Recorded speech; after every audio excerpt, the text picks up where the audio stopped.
Hello, Stethoscribes, and welcome back to Scripture and Stethoscope. If this is your first time here, you are so welcome. And for my returning folks, thank you, really. My name is Omolaraini, and today we are continuing our journey from last week's message on 1 Corinthians chapter 2, verse 8, how that what people meant to destroy Jesus actually fulfilled God's plan. Today, we're going deeper with Romans 8, verse 28. A verse many people quote but don't always understand in the context of pain.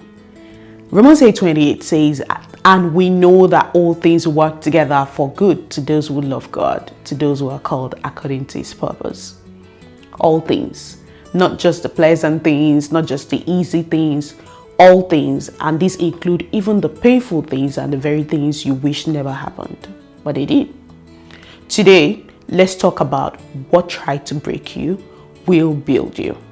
A little bit of spiritual foundation.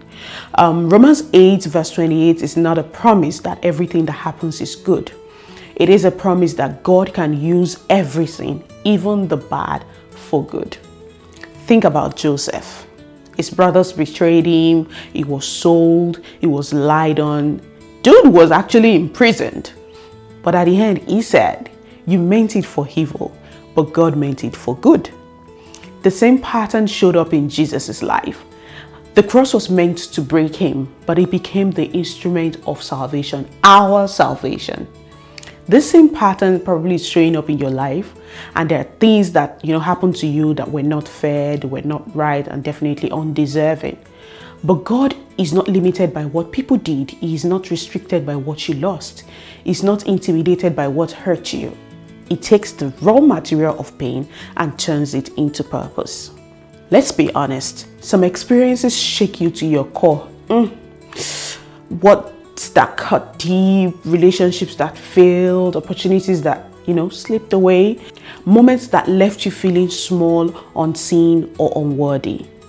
And sometimes you look at your life, you look into your life and you think, how can anything good come out of this? That's not your job.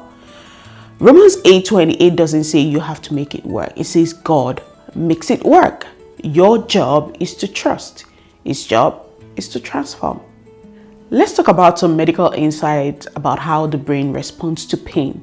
Because contrary to what people would tell you, emotional pain is not imaginary. It is biological. When you go through trauma, when you go through rejection or prolonged stress, your brain changes. Your amygdala, and that's the part of the brain where we call the fear center, becomes more reactive. Your prefrontal cortex, the part that helps you to think clearly, becomes less active. Your neurotransmitters, you remember the ones that we talked about last week, dopamine and serotonin, they shift.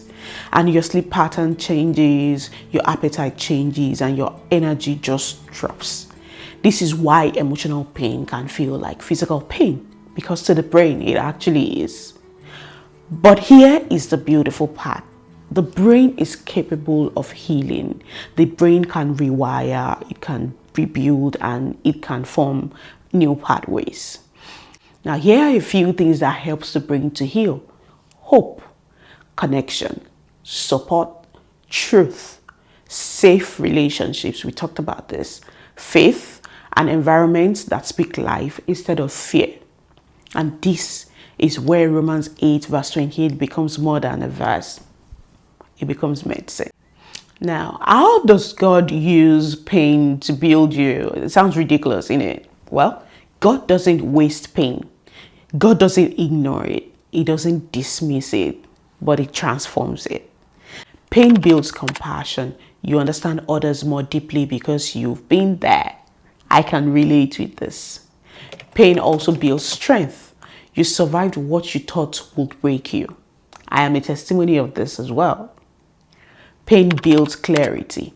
You learn who is for you and who is not. Witness right here. Also, pain builds purpose. Your story becomes someone else's survival guide. Don't look far. Right here, still me. Pain builds intimacy with God. Some of the closest moments with God happen in the darkest season. Still me.